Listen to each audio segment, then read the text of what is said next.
Psychology and મનોવિજ્ઞાન એવું કહી રહ્યું છે, એનો જડપૂર્વક માન્યતા છે કે sex is a basic centre of human being.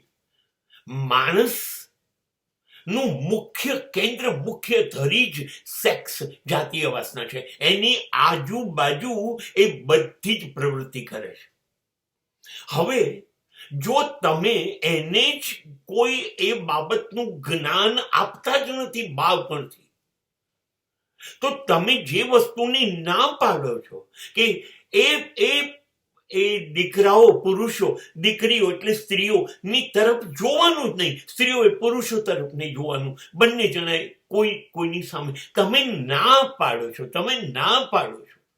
અને આ સમાજનો સાયકોલોજીનો નિયમ છે, જેની તમે ના પાડશો એ તરફ જ માણસ દોડશે, પાગલ થઈ જશે. ના પાડો છો માટે, અને એને મેળવીને એની પાછળ જઈને જ રહેશે. આ માનવ સ્વભાવ છે, આ માનવ સ્વભાવ છે. મહાન માણસો નથી રહી શક્યા સેક્સ ઉપર કાબુ મેળવવા બાબતમાં, સફળ નથી થાય. તો આ તો ટીનેજર્સ છે, 12, 13, 15 વર્ષથી શરૂ થયેલા 25 વર્ષના યુવાનો છે.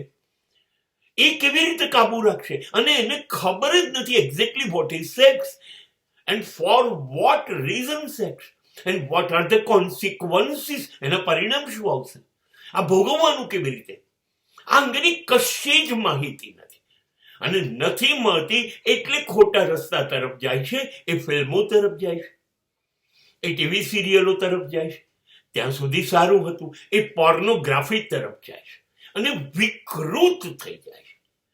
ધેન એને સેક્સ એટલે શું ખબર નથી પડતી. Then he will go and enjoy nudity. નગ્નતા શું છે એ સમજતો થઈ જાય છે. અને નગ્નતા એ સેક્સ નથી, એ તો વિકૃતિ છે. આમ મનોવિજ્ઞાન કહે છે કે એને પહેલેથી સમજાવવું જોઈએ, આમાં કશું છે નહીં બેટા.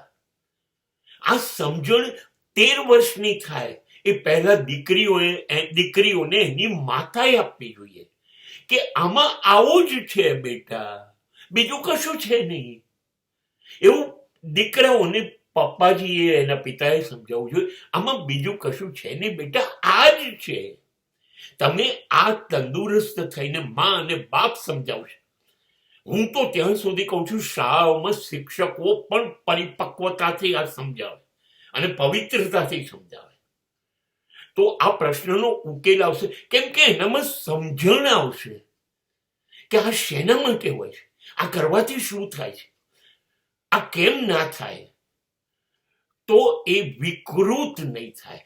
સમજણ સિવાય કોઈ ઉકેલ નથી. Exactly the psychology is referring sex education for this purpose only. એને એનું જ્ઞાન આપો. જ્ઞાન નહીં આપો તો અજ્ઞાનને કારણે આ લોકો અંધકારમાં ડૂબી જશે, અને ડૂબી ગયું આખું પશ્ચિમ, અને આપણે ઓલરેડી એ જ રસ્તા પર છે.